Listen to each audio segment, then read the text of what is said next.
Hello, welcome to Manga Talk, the manga podcast where we read a lot of manga, one volume at a time. I'm Kyle, the otaku husband. And I'm Matt. All right, and this week we're reading volume 1 of Tegami Bachi by Hiroyuki Asada. The letter B. Yeah, the English title, letter B. Let's go into a little background information about Tegami Bachi. Tegami Bachi was created by Hiroyuki Asada. It ran in monthly Shonen Jump from 2006 to 2007, and then went to Weekly Shonen Jump in 2007, and then went to Jump Square, which is monthly Shonen Jump's new incarnation and current incarnation from 2007 to 2015.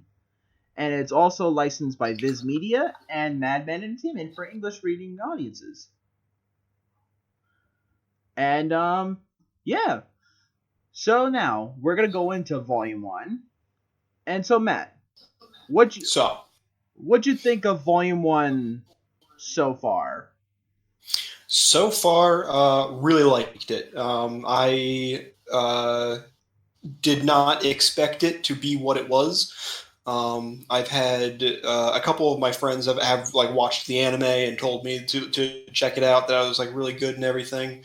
But from the way they explained it, I thought that it was just a slice of life story about a delivery boy. It's not really my usual style of anime, so I never really gave it a shot. But after actually reading the first chapter, not at all what I expected. Not at all what I thought. It's a lot more in depth than that. A lot action, a lot more fantasy, sci-fi, whatever you want to call it. It has a lot of fantasy. Very good. Yeah, I think it's good. I read it when it first came out, and I love it, but I haven't really picked it up since it ended in 2015. I forgot how wordy it got sometimes. Yeah, there's a lot of explaining throughout it. At least the first chapter. Yeah, within the first chapter, there's a lot of explanation dump all at once. So I had. Granted, it is it's kind of building on the world and everything, explaining the situation. It makes sense, but it is a lot of exposition to throw at somebody. Yeah, that is true. And plus, with it being monthly, it has Asada Sensei had the time to do that. You know what I mean? Yeah. Had the amount of time and the amount of time from to work on the artwork as well. You know what I mean? Because one of his earlier series, Battle Dane Yoshio-kun, looks really different compared to this. Mind you. Mm-hmm. It shows you can see the evolution of him as an artist. You know what I mean? But Tegami Bachi is what he is mostly known for. This is his big series. This is what made him the big bucks, the big yen. Yeah, pretty much. And now it's in its Bunkoban reprint stage right now. So it's still it's still having an audience, you know what I mean? Yeah. To warrant reprints, you know what I mean? So, hey, everybody loved. It was pretty popular when it came out. I mean, yeah, I can see it. I can completely understand it. It's very reminiscent of your favorite manga, D. Gray Man, a bit. Yes, very very similar.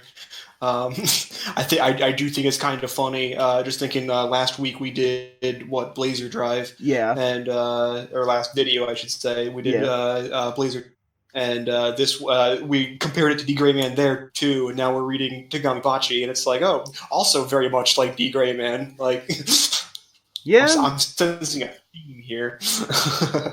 Kasura Hoshino she has lots of influence around somehow, and we don't even know why. It's just that good. See, watch and read D. Gray Man. Everybody loves it. Everyone copies it. Yeah.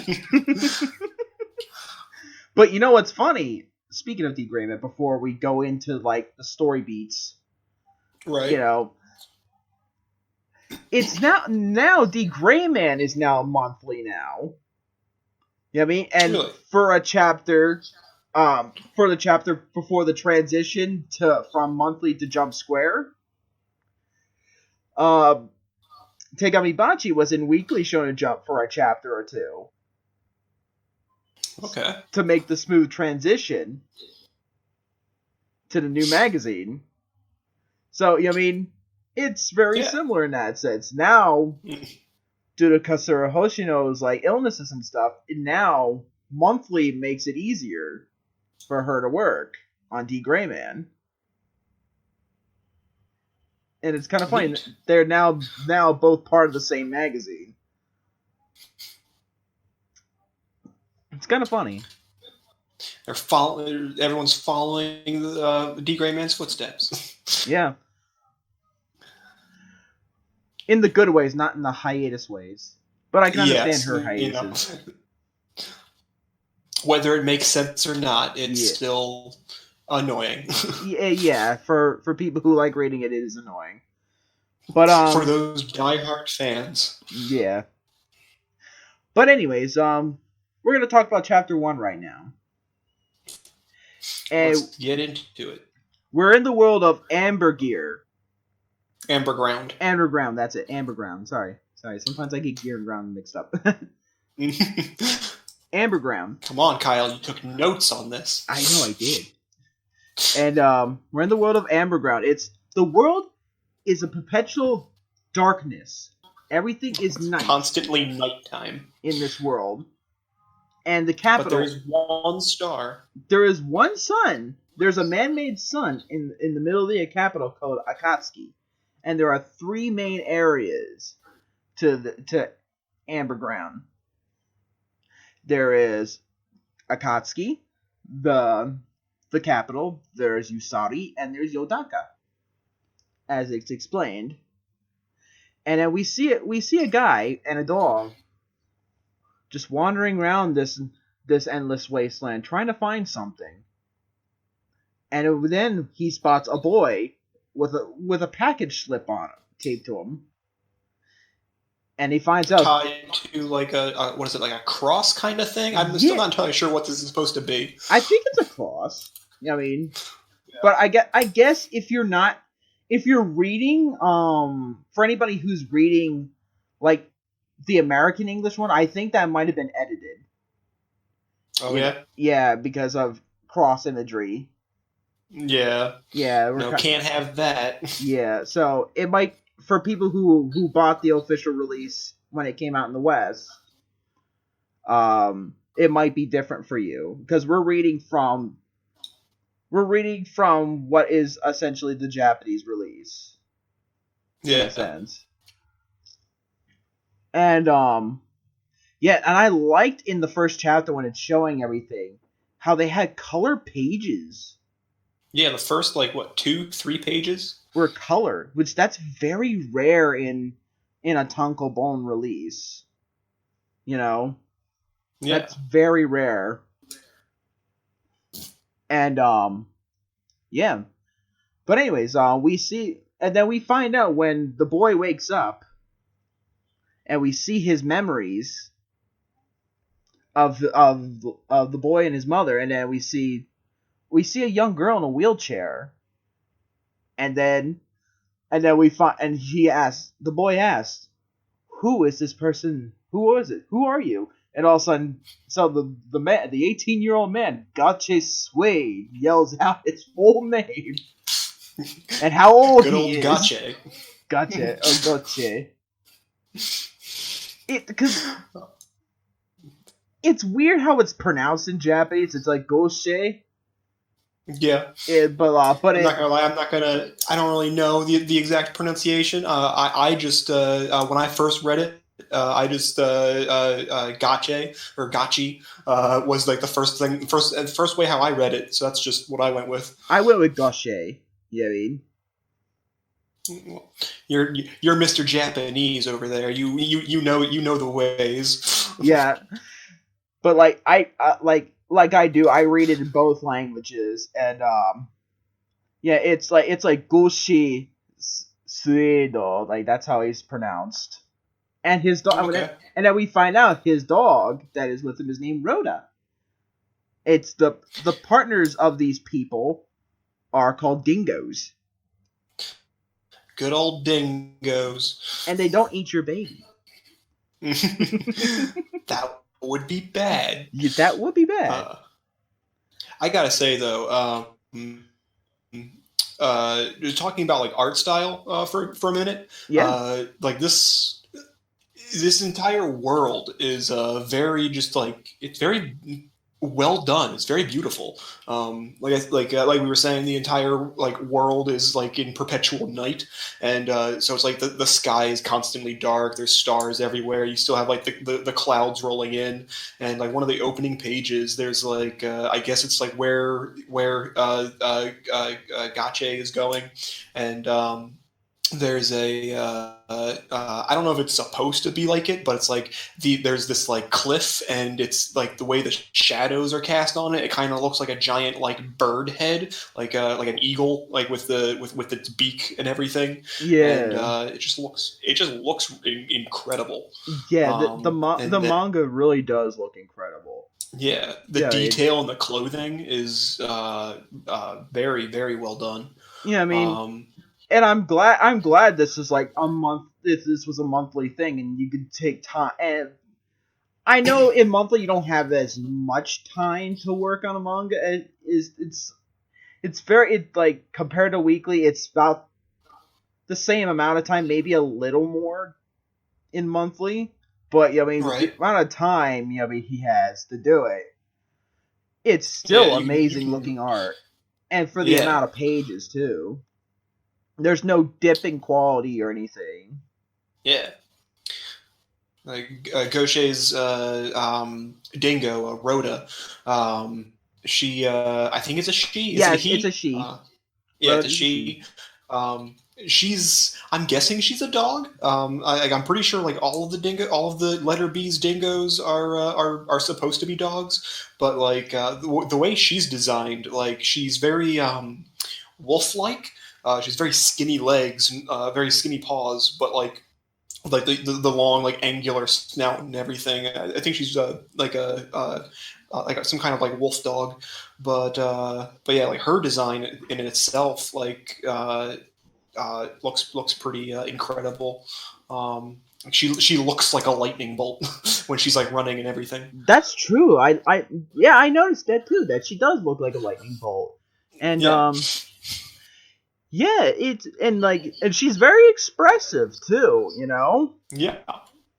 Yeah, I mean, because you can go the route and just make her look intimidating the whole time, but no, there is a little bit of expression to her as well. Yeah. Especially when her and we find out the boy's name is Lag Seeing, by the way. Lag Seeing. Which I think Lag's a cool name, but Seeing is kind of a... Yeah, it's weird. It's a weird last name. What is it in Japanese? I know it's we'll get into the second chapter towards the end of it. They have like a page that like goes over different characters, but it talks about Lag Seeing, and I think like his Japanese name is like Ragu Shinshin, something like that. I think like it keeping that. I think would have been better, but Lag Seeing, just it's a weird name. It is, but hey, it starts out like Lag's kind of like well, he's only 7, so I mean he's a little bit of a brat, but also kind of sweet boy at the same time. Yeah. I mean it's like he's got that weird mixture because he's been through a lot. in a short amount of time, and he's with this guy that has to deliver him to his aunt's house, and I believe Yusari. You know what I mean? Yes. Yeah, because he's from Yodaka, and then he has to deliver him to Yusari, in a town in Yusari. That's where his aunt is. Yeah. And his mother, and we find out his mother has been taken away by these mysterious people. She did something that the government didn't like, so they came and took her away to the capital. Yeah. And then there's a gag with Gache liking this really horrible soup. Yeah, I'm not entirely sure what that's about, but they make it a point that's like these letter B's travel across this barren wasteland to like deliver letters. That's their entire thing. That's why it's the letter B. They deliver letters. And I guess just mail in general, packages. Letters, packages, Yeah, they deliver it across this barren wasteland. So they have all this survival gear, and Gaucher really likes this like canned soup that apparently everybody else thinks is terrible. Even the dog won't eat it. Yes. Even Rhoda herself wouldn't eat it, and a dog will eat anything if it's hungry. Yes. You can see her; she just like her and leg are like about to puke it out, but she looks so miserable whenever she has to eat it. Both her and leg, and then we see a big armored bug called Gaichu, and you see one attacking, and then Gaucher pulls out a gun. The gun's called a Shindanju, which is a heart bullet gun. And what they fire Shingun, which is the heart bullet. Yeah, which fires heart bullets, Shindan. Yeah, and then and he kills it. Him and Rhoda kill the Gaichu. So far, but real quick, what do you think about the Gaichu so far when you've seen him? Honestly, very surprised. Like, this is the part in the manga where I was like, Gaucher finds Lag seeing his missions to deliver him to the village, and I was just like, okay, so this is going to be the whole thing. They're going to be like, trying to get him to the village, and then just scenario after scenario is going to keep him from making the delivery and all this stuff. And that's going to be the entire series or the entire plot, at least like the first arc, I guess. But then all of a sudden, armored bugs start popping out of the ground, and it's like, what? Like, where is this coming from? But, yeah, it does come out of left field. Yeah. But they look neat, like they again, like just art style wise, like the amount of detail on like their carapaces, their like shells and their eyes and everything, their claws, like they look really terrifying. Yeah, and I mean, it can't really like tell because like it's all they're pretty much entirely black, but they're made out of like metal. They're like hollow suits of armor. Yeah, that don't have any soul, or they don't have any soul or heart. They hunt just for the sake of hunting things. Yeah, there's just these weird machine monster things, killing machines. Yeah, yeah. And the only way to kill them is with heart, technically. Yeah, the power of love and friendship, in a sense. Yeah, the strongest force in the universe, the power of love, love and friendship. Of course. But hey, at least I will admit this. Like some manga, for example, like one of my all-time favorite, Kinnikuman, uses. At least they don't use that concept literally, in a sense. Yeah. Like unlike Kinnikuman, where they literally have a power called Yujo power or friendship power. You know what I mean? Yeah. So at least they don't. At least it's not outright said like the power of friendship or the power of love or anything like that, or the power of heart. Yeah. Yeah. Well, I mean, technically, it is the power of heart. It is the power of heart, but it's not outright like I use my heart power of heart. Yeah. these people channel their heart into bullets and then fire them. And fire them out. Yeah, out of their guns. Which I still think that is a pretty cool concept, though, I will admit. Yeah. I was a little, like, confused at first because... at least like they don't really like show it all too well, but the entire thing is like when they're like charging the heart gun, like the guns have these amber crystals in them. Yes. And there's this whole thing about spirit bugs or spirit insects that like once they become trapped in like sap, they fossilize into amber. You know, like how dinosaurs are made. Yeah. And yeah, exactly. Yeah, but yeah, so like these bugs become trapped in amber, and then, or these spirit bugs become trapped in amber, and then it becomes spirit amber, and the spirit amber is how they like channel the heart energy. And when you first see Goshi's gun, it has this like detailed like flower pattern like on the side of it, and then it starts glowing, and that's where the amber is like sealed in. Like the center stone in the flower is like is the amber, and that's like what's glowing. That's what charges the gun. And but we don't see what we don't see what insect is in there though. Yeah, it doesn't like I mean it doesn't get like close enough to show that or anything. But yeah, like I just thought it was like the pattern at first. That was like, you know, some kind of, I don't know, alchemical circle or something like that from what is it? Full Metal Alchemist. But no, it was just like the stone is amber, is the spirit amber and everything, and so it's like not really explained all too well, at least visually. But then, you know, they go in and explain it, and it all makes sense. Yeah, exactly. It does start explaining towards the end of the chapter, you know. Yeah. On what this is and why. And then we keep going on Lag and Gochi and Rhoda's journey to get to Usari.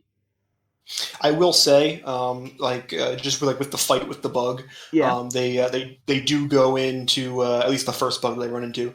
They do go into a little more detail about like how the letter B's like fight. Yeah, and, they do. I really like how like they can't just keep using the heart gun willy nilly. You know what I mean? Yeah, like the like, you know, you use your heart energy to fire the bullets and everything, and the more heart you use, the like more it drains from you and everything like that. It literally takes a piece of your life. Yeah, and but like there's also just like the thing that's like the combination, like the reason why letter B's have dingoes with them is because the dingo runs out and like just runs around and basically holds them down and distracts them. It gets the bug's attention, and so while they're like distracted by it, because like even the heart guns, it's the only way to kill these Gaichu, but they can't like it's not strong enough to like pierce their armor. They have to aim for like their joints and everything, their soft points, their weak points, and they do that by like, you know, the dingo runs out and distracts them so they can get in position and shoot the right spot, and I just think that's just cool.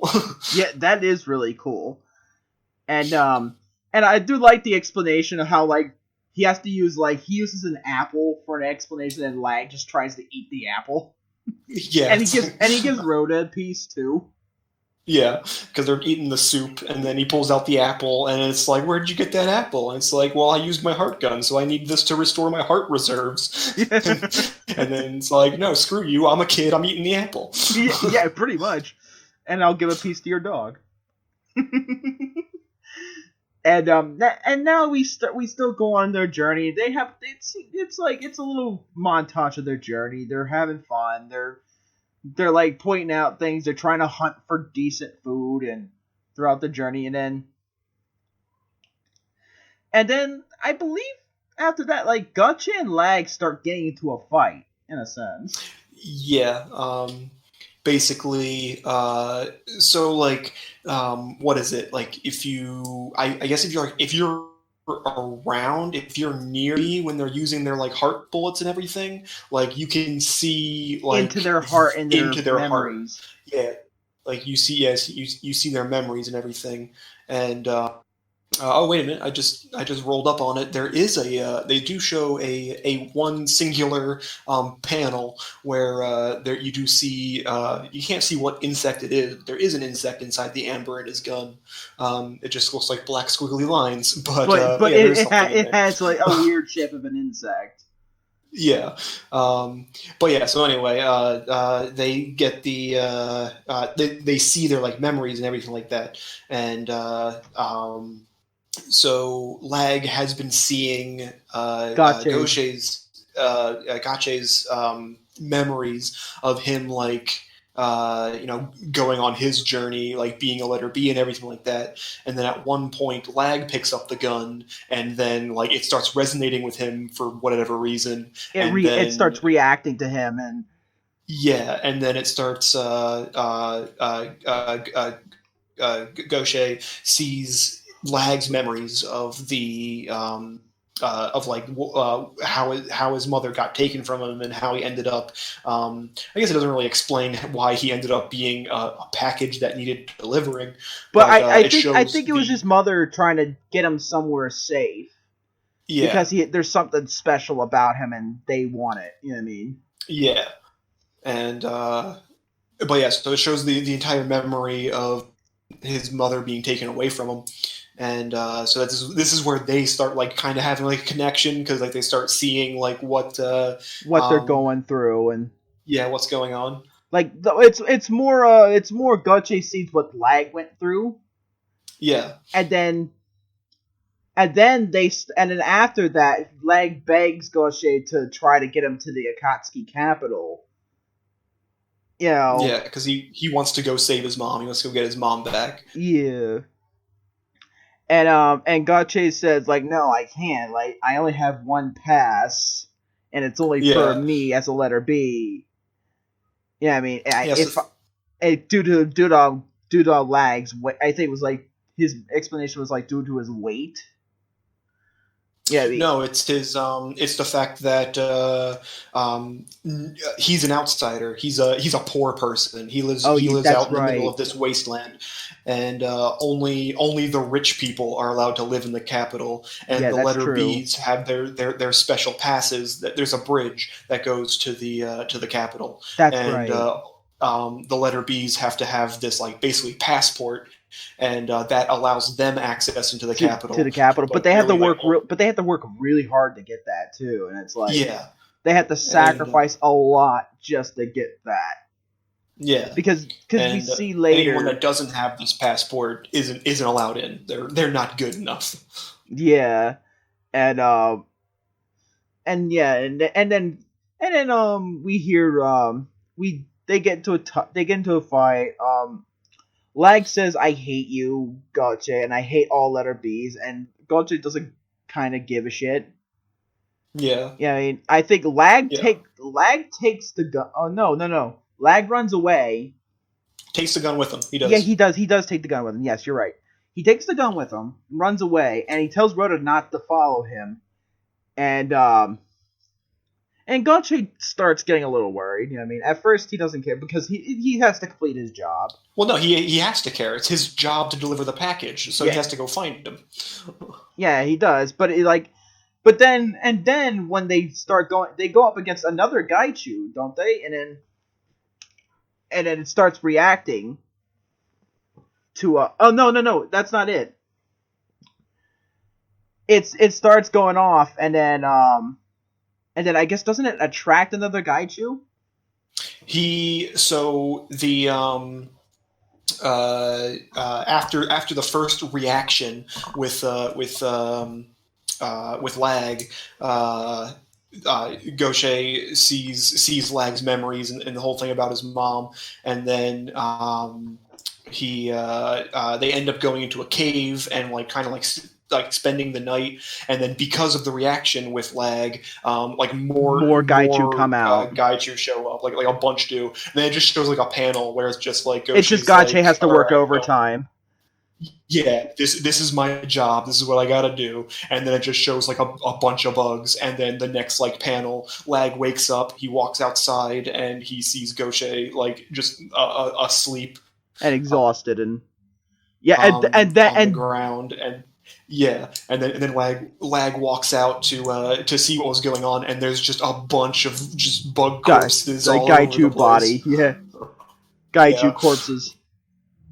And there's this thing like so like when they like kill the bug people, they like I guess their memories kind of like bleed off of them. Yeah, Like they show this by like they're glowing and like stars like drift off into the night sky and everything.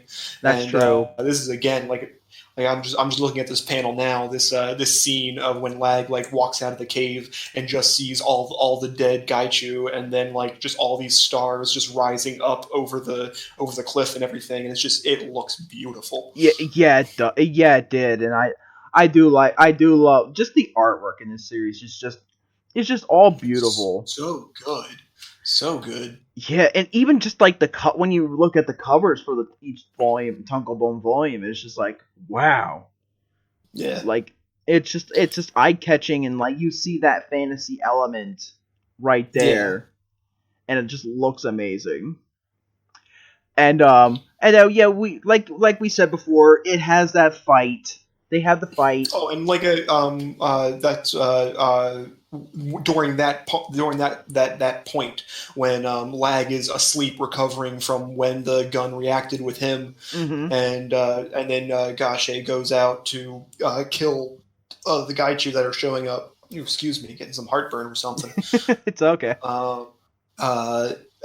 While Lag is asleep, he starts dreaming of Goche's memories. Yeah, and that's when he sees what Gache's gone through. Yeah, he wants to go. He wants to be the head bee. He wants to be the head guy, because if he does that, then he can live in the capital, and he lives with his sister who is ill, has some kind of illness that keeps her in a wheelchair, and if they're in the capital, then she can be treated and all this stuff. But she doesn't want to go to the capital. She's just fine with living with him. But he's all like, "Nah, we're gonna get you cured because that'll make you happy." Yeah, and it sounds like Goshe had a girlfriend too at one point. You know what I mean? Yeah, a female letter B that buys him all of the terrible rancid soup. the bad soup. And like it shows that how much he has to sacrifice just to get that Akatsuki passport. Yeah. Yeah, I mean, and it also just shows like because like this entire time like Goshe is just like, oh, like I'm a letter B. This is my job. This is my duty. This is what I have to do. He's very professional.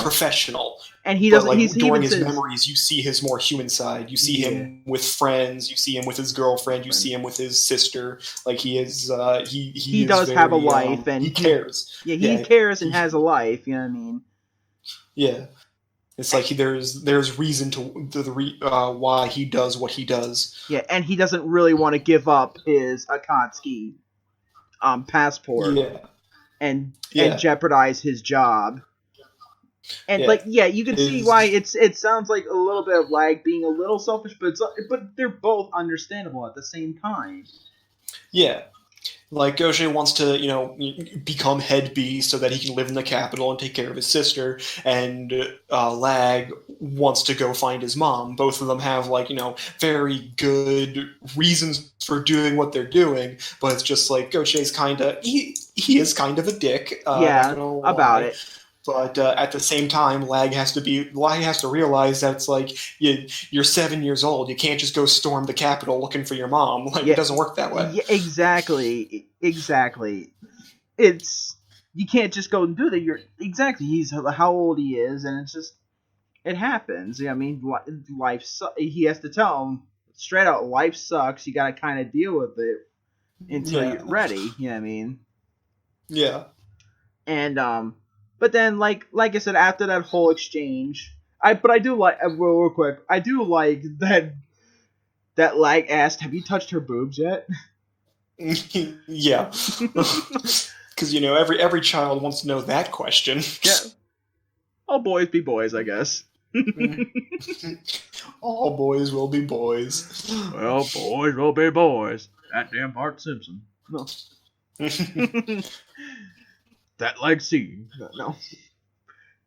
But anyways, damn lag seeing. Yeah. But anyways, I always thought it was weird that like everybody in this manga likes calling Lag by his full name. Yeah, it's his entire name. Yeah, they like using his entire name, and it's kind of weird. Yeah, his name is not Lag; it's Lag Seeing. Yeah. But yeah, after this whole exchange, they, like I said, they do get into the fight about the Akatsuki passport, and you know, I mean, yeah, because Lag wants to go with him to the capital to see his mom, but Gochei's like, no, I have to take you here, as I'd be able to go to the capital. Yeah, and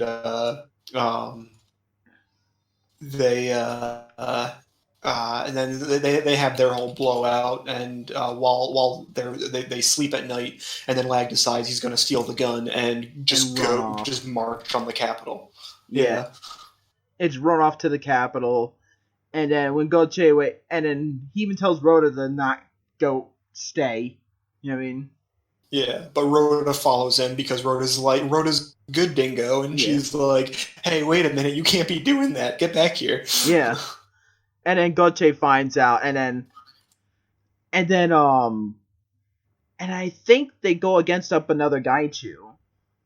Yes, while Lag is running away, from another. He steps into a sin. I'm trying to remember the bug. I don't remember. Like, I want to say it's not a trapdoor spider. It's whatever. If anybody knows Pokemon, it's whatever Trapinch is supposed to be. I think basically, it is, like a sand ant lion thing. I don't know. But like a giant like pit opens up underneath Lag, and he starts like sliding down the walls, and this giant bug with like huge pincers and a giant spear in its mouth comes out of like the center of it, and I'm trying to. It has a name. I'm trying to see where it is now. I think it's not a rock snake. That comes later, but. No, yeah, that comes later. Rock snakes aren't bugs. Come on, Kyle. I know. Come on, Mr. Otaku. I know, I am. I know. And it's That's a bucker? Yeah, I think he calls it a bucker. I think so, yeah. But yeah. And then Lag tries to fire the gun, and then it shows how it's reacting to him. Then we see in Lag's eye. Oh yeah, I guess you haven't figured it out at this point. Gochei shows up to save Lag at the last second. yeah, that's true. Gets mortally wounded not mortally wounded. Gets wounded out at him. But yeah, so he's there now, but like he can't fire the gun because he's holding on to his scarf, who Rhoda is holding on to at the top of the cliff. Which, by the way, strong ass fucking dog. Yeah, exactly. Holding a grown man and a 7-year-old. Exactly. So he's holding onto the scarf, but like he's holding the scarf with one hand and Lag with the other one, so he can't reach he can't use the gun, so he asks Lag to do it. Yeah. And hey, future Kyle here. There was a mess up in the recording, and yeah. So if it sounds a little jarring, that's why. Hey, just thank you for watching. All right, now back to Manga Talk.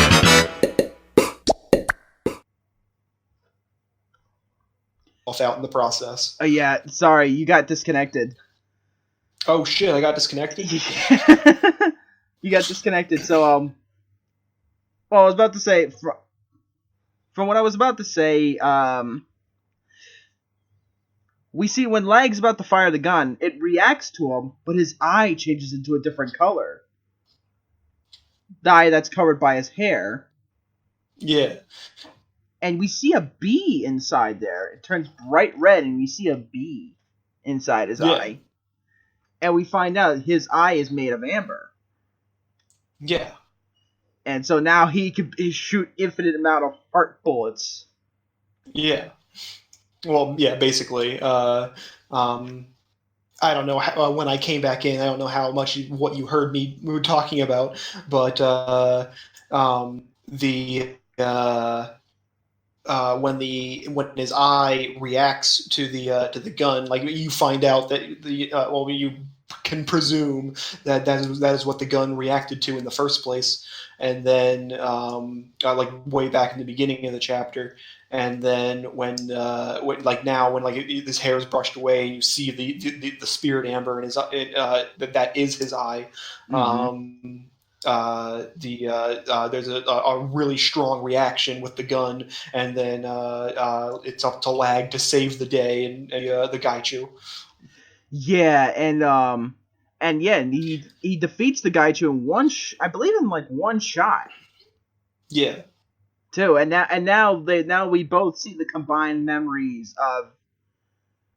of Gache and Lag now. Yeah. At that point too. And now and then they both pass out apparently. And then they end up in that takes a lot out of them. Yeah, it does. Oh no, Lag doesn't get knocked out.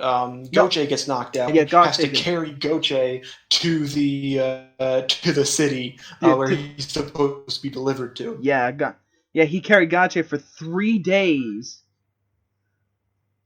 In 3 days in that wasteland to get to the town that he had to be in with his aunt. Yep. And as soon as Gache wakes up, you know what he asks? The aunt walks into the room and asks him what's going on, and Goche's first reaction is, "Hey, sign this slip." And she just literally tells him to get the hell out. It just throws him out of the room.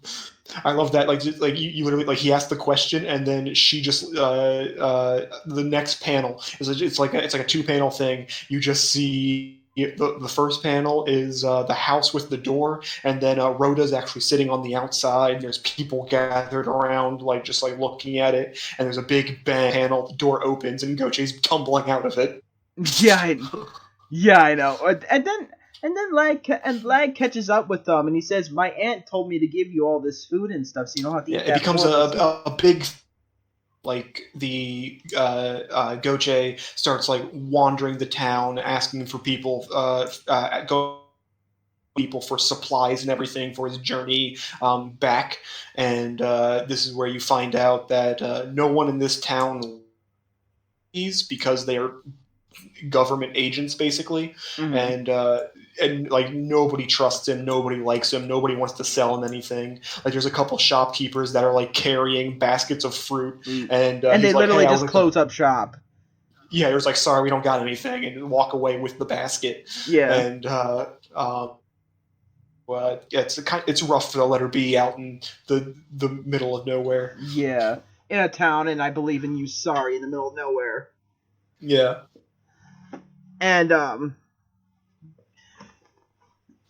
And then we realize then we see Lag holding a bag of stuff, and it's a bag of supplies that his aunt told him to give him. Yep, because she does thank him for everything that he did. It's just he was an asshole when he woke up. Yeah, he kind of did business before thanking. Yeah. Yeah, I mean, I that is kind of the asshole move there on Goche's part. Yeah. And then we finally hear when he escorts Goche out to the drawbridge. It's Lag wants to become a letter. He says, "I want to become a letter B and see you again and find my mother." And even wants to be a letter B just like you. Yeah. And then there's this one scene touched too much on it, but there was this one we kind of did things in the fight. Yeah. Or Lag ran away.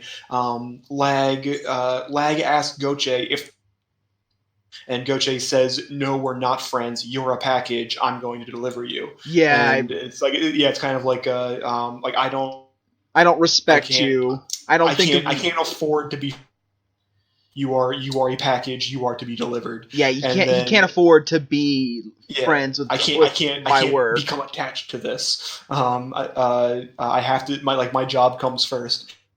Yeah. At the end, when like they're finally delivered and everything, and then Lag comes back with this thing. He's like, "Yeah, here's your supplies. You can go like whenever." And then Goche runs up and Gives him a says, hug. "Like the delivery's complete. We're friends now." Yeah, that's sweet though. Yeah, it's a very touching scene. It's sweet, you know what I mean? That he Yeah. now considers Lag and like, because and the fact that both of them have seen each other's like memories and everything, so both of them know what each of them have been through, have gone through, what they've had to sacrifice in their lives. You know. Yeah, and I think like that's pretty much the moment right there when they really truly bonded. Yeah, when Goche's finally like, we're friends now, and that's when like, I want to be a letter B just like you. And then he says, when I get to the capital Akatsuki, I will find out something about your mother, and I'll write you a letter one day. Which is, not foreshadow. It foreshadows something. But and then we see Lag get ready. It goes back. It goes to about 5 years later, I would say. Yep, 5 years later. Yeah, 5 years later. Another letter B is arriving to town to pick up Lag because he's going to, or he passed the test, right? I think he either passed the test or he's going to take the test. I think he's going to take the test. Yeah, and so I think there's 2 tests. There was a test to go take the other test. Yeah, it's the test before you take the test. Yeah, it was the test to see, like, do you want to be a letter B? And then now he's going to go take the test to see if he's actually got what it takes. And we meet we know this letter B, this other letter B's named Connor. Yeah, good old Connor. Who had dealings with the town. Yeah. That in the next chapter. Yeah, now we're going to go on to the next chapter, because this kind of bleeds to the next chapter. Yeah, basically the first chapter ends with Connor arriving at the village, and then you see, I guess, what is it, 12-year-old Lag, and he's like, "Yeah, I'm gonna be a letter B. This is my time. This is just like Gotcha." Yeah, but just right here at the end of the chapter, this is the part that like really threw me off when I was reading it, because like I said, I figured like the whole thing was going to be go deliver Lag to the village, and then to his aunt, and then all these things keep happening.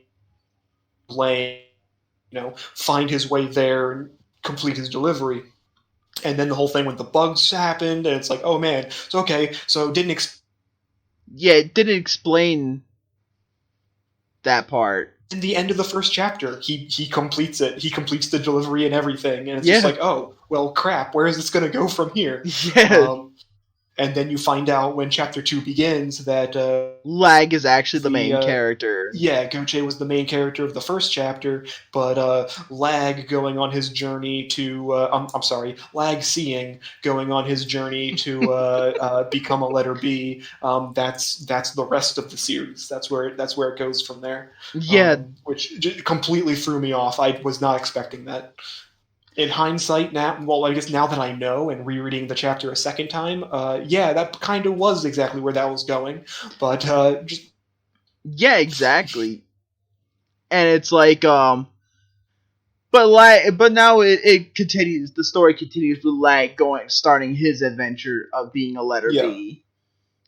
Connor shows up and gives porno magazines to a bunch of people in town, and it gives their deliveries. So one of them I've got some porno magazines, and like he's kind of somewhat the stereotypical I guess he's not really fat, but they play him off as like the fat character.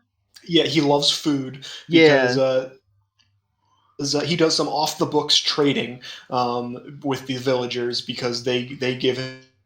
They give him mail. They get his mail. He gets food in return. Yeah. And the horse tries to eat his pizza. Yeah. And the ultimate pizza. Yeah. And then we find out once you become a letter B and leave your town, you're not allowed to go to your hometown again. Yeah, I mean, that's just, it's kind of weird. Yeah, that's a weird thing. Because you're not supposed to go back to your hometown, but then Goche is able to go see his sister. You know what I mean? Yeah. That's a weird little hole I saw there. You know what I mean? Yeah, it doesn't really make too much sense. But maybe it might make sense a little later. Yeah, who knows? Like why Goche could be I mean, you know, the top B. He wasn't the head B yet, but like I think like he had a record. Like he was the one that like he always. Yeah, he was like one of the best. Yeah, I mean. Yeah. He was one of the best of the best, and yeah, and his mission was become head B. And now Connor and Lag go on their journey.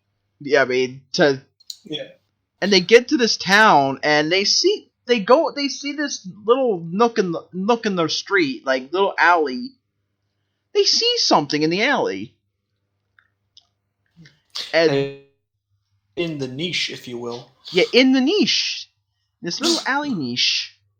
I think it's like a broken statue, right? Yeah, it's a broken statue. They think it's a broken... This girl. Yeah, they think it's a broken statue. They see the broken statues on the ground. Yeah. And they see a little girl in there. Just chilling, you know? Just chilling, and Lag thought she was using the bathroom. Yeah. Because, you know, that's what I knock over a statue and then pee on it. Yeah, she just thought she was using the bathroom in there. And she's like, oh, wait. And then they realize, look, she's got a sticker on her. She's got a label. Yeah, she's got a label on her. That means she's supposed to be delivered somewhere. But wait, they can't deliver her somewhere. They got a train to catch because late otherwise. The train's coming soon. Yeah, and then since it doesn't have a name on the address. It just shows it's mislabeled and it only shows the address, no name of the package or whatever. Yeah. Which so it's illegal mail. Yeah, pretty much. Yeah, they basically said it's illegal mail, and they said like a letter B can't take care of this, but Lag offers to take her instead. Like, I'm not a letter B yet. Not a letter B yet. So he can totally take it. And Connor's all like, but no, you can't do that. But he's like, oh well, I mean, I guess you could do that, but like, you better not be late for your test. And then that's basically where they part. Yeah, like you better be back at this time, or you're not gonna be able to take your letter B test. Yeah. And this train. Apparently this train comes like once every week or something like that. So if he, and I think like, I don't know the actual thing. I want to say maybe like 3 days is his test or whatever. Yeah. But, so if he doesn't take this train, he's got to take the long way and, hope that he gets there in time. And, so like Connor agrees to let him go and he takes this girl with him. Then he heads off. There's a whole thing where Connor he reads the half-written label, and then I can't remember what it says, but it says something. It says the address where she's supposed to be sent to, and then as he's running on to get, it's like Rulujin Wadin or something like that. Something like that. I don't know. I don't speak Japanese. No, I don't even remember. It's a really hard name to pronounce too. Yeah, it starts with an R. It's like, but I don't know what it is. It's like Guruji Wadin or something like that. Like, and then while to get onto the train, he steps on a flyer for coincidentally the exact same place. Yeah. And then he's like, "Oh crap! I gotta get on the train," and then just gets on the train and doesn't think. It's a little bit of foreshadowing. Yeah. And then it's like and then Lag's trying to make cute little conversation with this girl. He's like, I'm Really, Legs. really talking too much. She just kind of like stares at him with these like demon eyes. Yeah, she's like, he's like all happy about it. He's like, I'm Legs seeing. What's your name? I'm a good guy. I'm trying to become a letter P. And it's like my name. And then she says her name is Maka. Oh, Maka's a nice name. Jenny, Kathy, just Carol, Susan, Elizabeth, Carrie, Jinmei, something. Jinmei, like that. Yeah, Jinmei. It's like I don't have a name. I've been under so many names. Like I have a bunch more. Yeah, and Lag's like, how about I call you Neat? Just because that's where I found you. And she's like, I hate it. Don't call me that. It's like, don't call me that. I hate it. Gives her like a death stare, and just see him crying in the background. Like, all right, fine. Be you be that way. Whatever your real name is. Yeah, and then we find out that she starts climbing, going away and climbing up this tall thing, and we find out she jumps. She has mad. She jumps on top of this cliff, and she gets mad air. Yeah, there's what is it? There's the her cloak thing. Up. Yeah, and she's not wearing any underpants underneath. No, she's not completely naked. She's wearing boots and a cloak, weird, massive, these massive gloves on her arms that are sewed to her. Yeah, and it's like, and the rock lizard shows up and she just defeats tries to get his gun. Yeah, Lag tries to get his gun, but he's not prepared for it. And then Niche basically goes and takes problem. Yeah, she just takes care of it in a millisecond, and she's like, "You're weak. Yeah. You're really weak." She's very blunt about things. Yes. I mean, to be fair, if his first day on, he sucked at it. Yeah. But then again, we all suck on our first days at work. Hey, man. My first day. But it's still funny, and then we realize she's not wearing any underpants. Yep. And got then some nice fan service in this panel right here. And then all of a sudden, at first, Lag pulls out a pair of underwear, like, you can wear these! Like they're fresh and new, and you have pretty eyes. Mm. And then she's like, brand new. Yeah, and then she's like, really? And just jumps down right into them. Yep. And she just literally leaps straight into him. And just leaps straight into him and just basically says, you know what? You're the first man that made me wear pants. I like you. You could call me Nietzsche. There's also the whole thing where he I guess from a rock or something when she jumped pants. Yeah. Gives Lag's hand, and so it starts to bleed a little bit, and he licks it, and that shock hates with her. She's like, "Oh hey, you lick your wounds too? That's what I do." Yeah, they have something in common. There's no more put into that. It's just oh, you lick your wounds too? That's what I do. You can call me Niche. And then she goes off on her way. Yeah, exactly. They start getting along, and then they finally make it to the place that starts with an R and ends with and begins with a W. Here at this one panel where it has the signpost outside of the village town.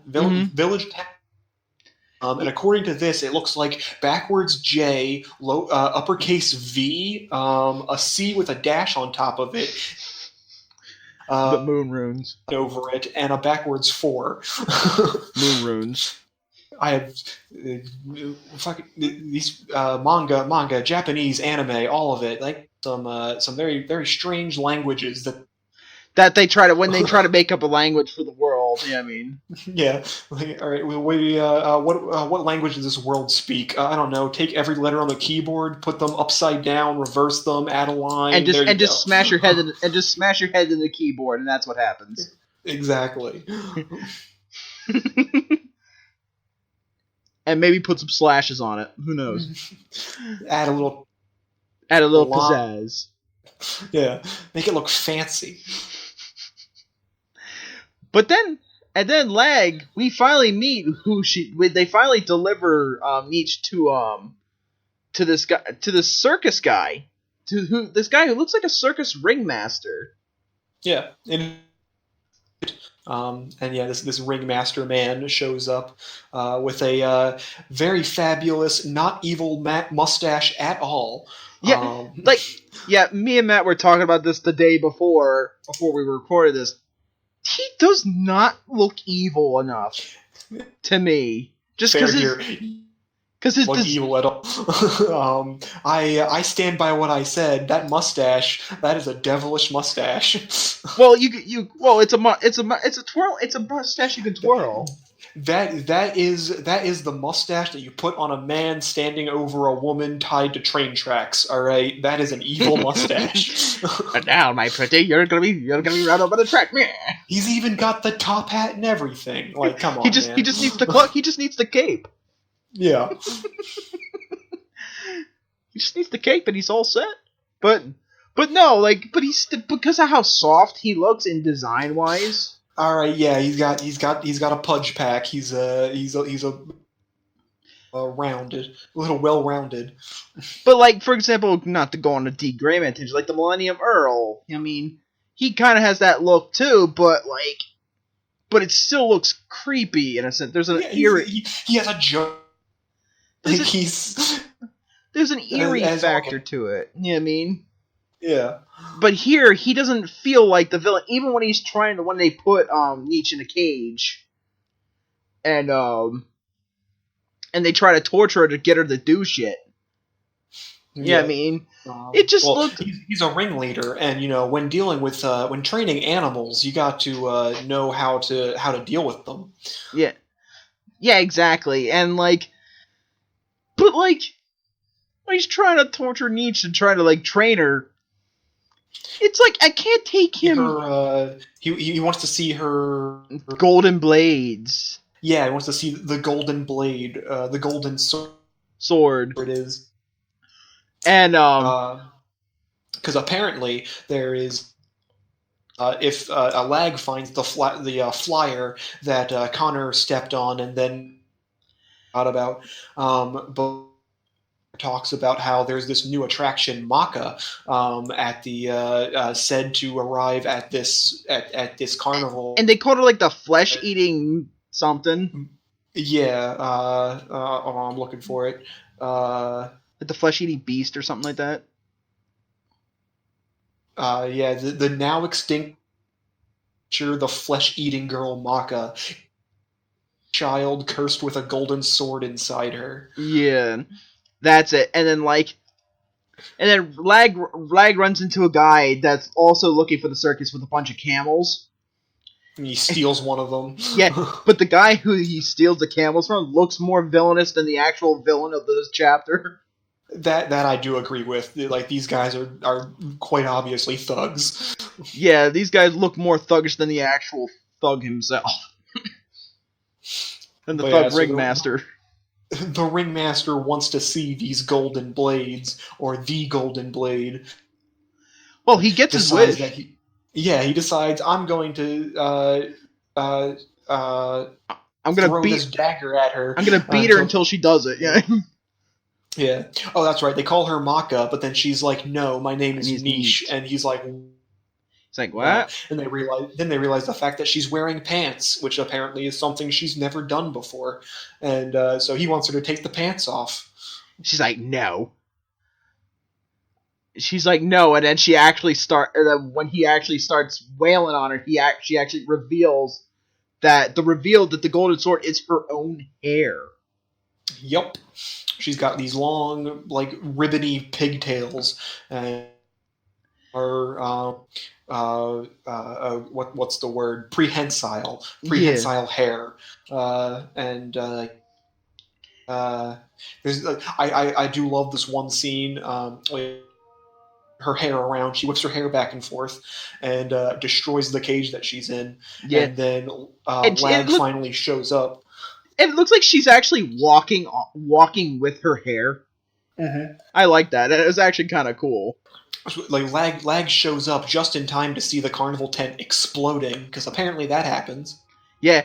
But then you see Niche, and she's like her hair is like pinwheeling, and she's like just like it looks very silly. It looked very silly because, and then you see the ringleader kind of walking out. It's like my circus tent, and all of a sudden, poof! He just loses all of his clothes are into ribbons, and all of his hair is like gone. Yeah, because or he gives Lag or a quarter. I don't know, whatever the money.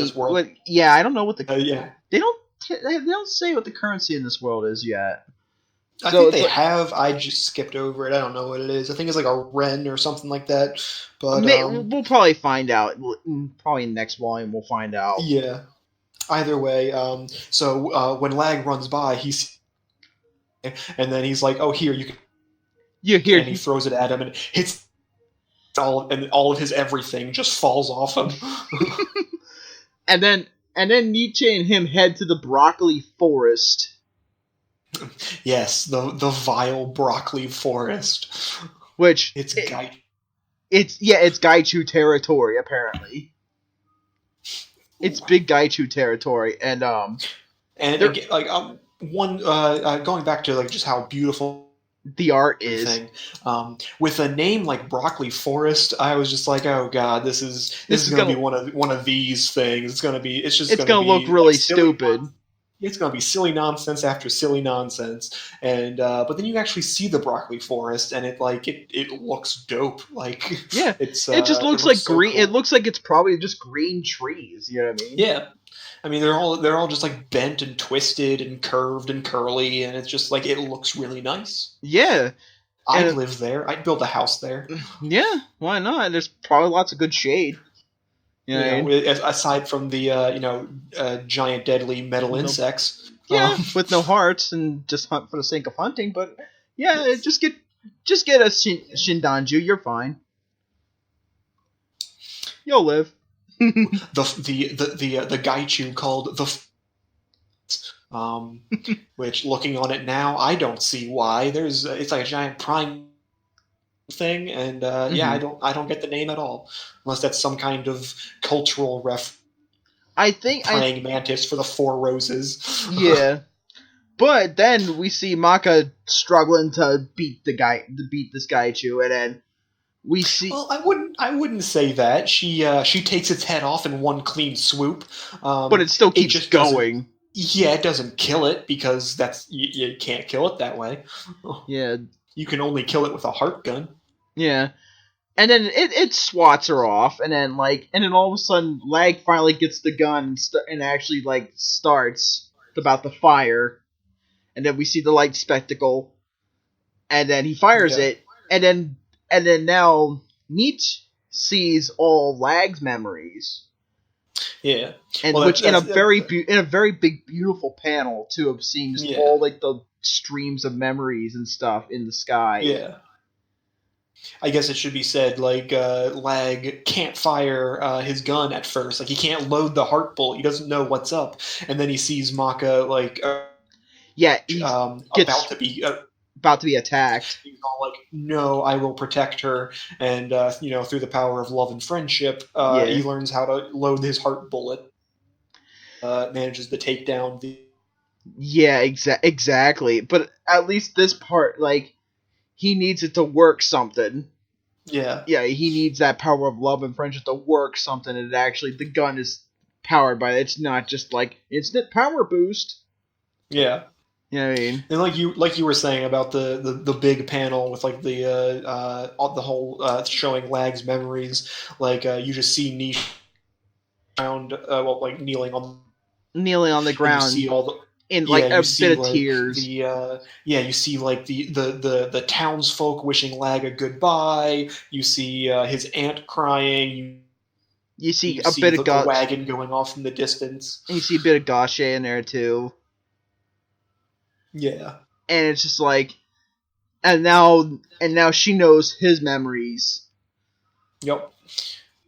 And like, and then I guess like he used so much power, his crystal eye started like, and then there's a whole touching moment where she goes to lick the blood because that's not creepy or anything. Yeah, it's not a bit creepy, but hey, she's kind of a demon girl. You know, Yeah, I guess the fact that she has like since she's this girl like, with magical blade hair and demon claws, like you find out basically like, a living weapon. You know what I mean? Yeah, she's been wearing these gloves the entire time. And then when you realize that she's this man-eating woman, you know, she takes off the gloves and she's got demon claws, and it's kind of terrifying. Yeah, a little bit. You know, it's someone's fetish somewhere, not mine. Yeah, I don't know if I would want that lying on top of me, licking blood off my face. I think that would traumatize me probably. I mean, yeah, that's one of those things that's not that good looking, but whatever floats your boat, I guess. Yeah, I guess if that's for you, have at it. But then she says like, you don't like the word goodbye, right? Like, goodbyes make you sad. And she said, and Lag says, yeah, goodbyes make me very sad. And she says, good. Like, I will not say goodbye anymore. Yeah, because she's gonna go with him. Because she's gonna be Lag's dingo. Which, yeah, and they do explain, if you can train anything, if you can train it, it can become a dingo. I mean, a cat, a dog, a fish, a frog. I mean, anything. Now that would be something. I want to see my goldfish dingo. But you see like earlier on, like when Connor's talking to him about it, you see like a brief memory where Lag tried to train a dog to be his dingo, but the dog didn't listen to him. Yeah, it was a pug too. Yeah, it was like a pug bulldog thing, and it didn't listen to him very well. So he opposite of everything he wanted to do. But yeah, so he was looking. He wanted a partner. He wanted a dingo, but he couldn't find one, or he didn't have one yet. Yeah. And then this is where Niche decided his dingo. Yep. Yeah. Decided to become his dingo, and then that's when volume. You know, you can't have a Japanese manga without some kind of little girl tagging along. Yeah, probably. Granted, the fact that she's a demon, but and stronger than the main character himself. Yeah. Yeah. That is something I do want to bring up about how it's like they do make it a point about talking about how Lag is a huge crybaby. He is. That he's a little too sensitive for things. And then, but like, you know, like it's just one of those things that, like, you know, think about it. Like they being a crybaby, being very sensitive, basically he has a real. He's probably the most powerful main weapon. What is their main weapon? They use their heart energy to charge their guns to shoot the. Yeah, so that makes him bullets. That makes him probably the most powerful being in this world so far. Not to. Yeah, his one eye is this like red amber, which is apparently some kind of super spirit amber. So you already know he's going to be the strongest in the, like ever. Yeah. Well, it's main character syndrome too. Yeah, I mean. Yeah, he suffers from a terrible case of main character, but he's not bland, at least.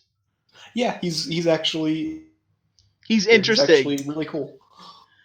And oh yeah, we do find out earlier. We forgot in chapter 1. Like we do find out why he has that. It's like, my mother cured me of some kind of sickness, and that's why. And she used some kind of amber stone to cure me. And that's probably why she got arrested. There's the Capitol. That the Capitol wanted her in, and why? Honestly, they probably wanted the. I don't know if they actually do, but the like they probably wanted the stone. Yeah, and when they couldn't find it, they took her. Yeah. They took her in for questioning and probably torture. Yeah. Thing where it was like, like the end of chapter 1, Goche says, like, I'll look into your missing mother, I'll write you a letter, I'll let you know when I find out anything. Yeah, and then Goche, in the 5 years, Goche did not send... So he hasn't found out anything yet. Well, you do find out that, like in the beginning, when Lag is riding with Connor, Lag brings up... he's like, oh man, I'm sure he's head B right now. I'm sure he's probably cured his sister and everything. He's probably living the dream. And then Connor just kind of like looks away and has the ... thing next to him, and it's like, oh, okay, so he looked into Lag. Government holds him. Like, that's exactly where this is going. Yeah, exactly. Like, God, there's some kind of probably big secret about Goche that we don't know. Yeah. I'm calling it now. I'm thinking Goche looked into the missing mother, and now he got sucked into it, and the government is away because he was asking too many questions. He was getting too close to the truth. Yeah, true, and like that's my opinion anyway. That may be. That could be my theory. It's been I think it's pretty solid. It's been a few years since I read it, so I don't remember, but I don't want to spoil anything because we're gonna be reading. Yeah. Like I said, we're reading any manga we read on here. We read one volume at a time. Right. And just so everyone knows, like Kyle's been saying, sorry, Miss. Yeah, go ahead. Want to be addressed in these. He's read the. Have not. So anything that I bring up, any of what's going to happen, it's all theory based. I have no actual idea. But I do like to believe that Goche was just a victim of the. Well, yeah, but I'm just saying, like, with my years of vast anime knowledge, I like to think that a lot of anime very predictable, and so I'm pretty sure of myself. Let's put it that way. Yeah. Well, now this manga has already surprised me once, so let's see. It's gonna keep out from what I remember. It's gonna have a lot of suspense. You know what I mean? And I look forward to it. And it's only 99 chapters, spanning 20 volumes. You know what I mean? That's pretty decent amount of length. You know what I mean? Yeah. And yeah, we now end volume 2 with, as we said, Nietzsche. Volume 1. Yeah, volume 1. Yeah, sorry. We've ended up volume 1 with Nietzsche saying, I'm becoming your dingo. Oh. Yay. And standing on top of a boulder as she is wont to do. Yep, as she does. And yeah. And that ends volume 2. And then we get a little segment of Dr. Thunder land. Dr. Thunderland. And basically explaining everything. Yeah, it basically explains like all the terminology that goes on in the manga. Yeah. These are the 3 different lands. This is the man-made sun. Yeah. These are the characters. Yeah, this is who. Yeah, so Dr. Thunderland is kind of like he's sort of the meta character. Hey, did you catch all that we explained? Here it all is right.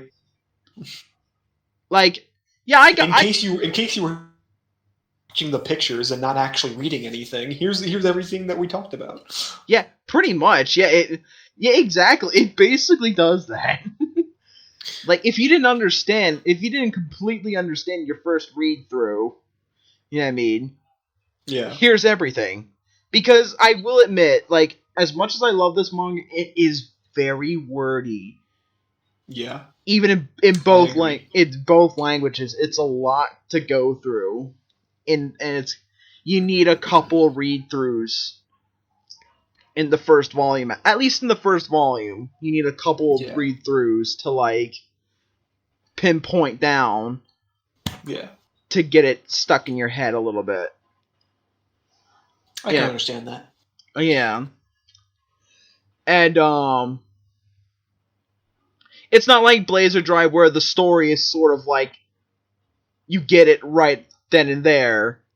Yeah. Like, here's everything, alright, moving on. Yeah. it really Tegami Bachi really likes to build up its world. Yeah. And I'm hoping this series, like, since the Bunko Ban is out, I mean, it might get sales might increase, you know. It might get a new anime adaptation. Who knows? I'm hoping because this is one that deserves a remake. You know what I mean? Yeah. I think because it only got a 2-season anime, and they started it. It only covers the first 10 volumes of the manga. I gotta say, like, because of reading this, I kind of want to watch the anime, but I kind of just want to leave the surprise. Yeah, or at least wait till you get to the point where the anime ended. Yeah, maybe I'll watch it then. Because it ends at, okay, from what I looked up, the anime begins at Volume 1, Chapter 1, and it ends at where it takes place in the main story. It ends at Volume 10, Chapter 38. So the 38 Chapter 38 is when the anime ends. And then it diverges off to original content a little bit. I mean, nothing wrong with that. Yeah, so like as long as it's good. Yeah, exactly. So I think that's the best area to like start watching the anime. Like, oh, okay. You know what I mean? Yeah. And yeah. So Matt, like, your overall thoughts of Volume 1? Love it. Like I've been saying, I did not expect it to be what it is, and now that I know what it is, I am upset that I was on this sooner. I think it's pretty solid. It's got its goofy moments, but it's not like it's not overly over the top goofy. It's everyone's got their quirks. Character kind of suffers from main protagonist syndrome, but a little, but not too bad. You can't escape that. I mean, that's just how it's that's gonna be. the life of that's the life of a shonen manga protagonist. Exactly. Yeah, I mean, no, I doubt Lag would be no. I'm gonna say I doubt Lag would be as interesting. What if he didn't have all these superpowers? But honestly, I think he would be just fine. Yeah, but we'll see. We'll see where this goes. Yeah, exactly. We'll see where this goes. And I'm mainly when Goche uses his heart bullet, he names it. He names his attack. It's like Kuro something. Translates to Black Needle. Yeah, it's like Kurobari or something like that. Yeah, and when Lag uses his, I don't think he has a name for it. I think he just shot it, and it was that. Yeah. But either way, I'm curious. Yeah, I'm curious what other like weapons they have. I'm curious what other moves they can do. Like, I want to see how bleach can this get. Like, yeah, you want to know like what other things and weapons and I'm all about that action sequence, man. I want to see people fighting. I want to see moves being used. And plus, with that beautiful art, I mean, yes, with that beautiful art, amazing. It will look hopefully. It will look spectacular. There were a couple points where like the second chapter, not so much. Second chapter was fine through most of it, but in the first chapter, I know there were a couple points where it was things in black and white, and in this series, a lot of stuff is just black. So there were a couple moments where it was hard to tell what exactly was happening. But yeah, well, because the world is in perpetual night. Yeah, that's what I'm saying. It's like everything is dark, so like everything is color. And there were a couple sequences where like characters are like rolling around, you know, like running in a direction or something, and it's kind of hard to see what exactly is going on. But like I said, that's first chapter. Second chapter didn't have as much, if at all. Actually, I think I got through second chapter just fine. But But yeah, other than that, yeah, I'm all into it. I'm really loving it. Yeah, me too. And I'm thinking like Hiroyuki Asada, like his art's amazing, and I'm glad that I chose this first instead of like One Piece and stuff like that. Like, as much One Piece is my all-time favorite manga, it's what got me into reading manga in the first place. Right. But like, I wanted to show people something different, something that's not as well known. That's what I want to do. I want to show people things that are not as well known, but we'll get into like, because we both have personal picks that we like, and we'll get into more mainstream stuff later on. Yeah. Too. Yeah, I mean, this show's gonna run till we die. Hey man, I will keep going until something stops me. Yeah, exactly. All right, and now, as we said before in this show, for next week's show, we do a random wheel pick, and we've made a video to go on the tag with this to show that wheel pick. Oh boy. And whatever we get, start reading now. Yeah. Yeah. Whatever we already know this, but you guys don't know. So stay tuned for a random wheel pick. And all right, we'll see you next time. Keep reading, keep reading manga, keep looking, support the official release, because this manga, you can support the official release no matter where you are, in Japanese, English, wherever. There's many ways you could support the official release with this. Please do. All right. Support the creators. Support everybody. Yeah, exactly. And I will leave links in the description of where you can go read or buy the manga officially brand new. Yeah, I mean, either physical and digital. So all right, guys. We'll see you next time. Bye-bye. Good.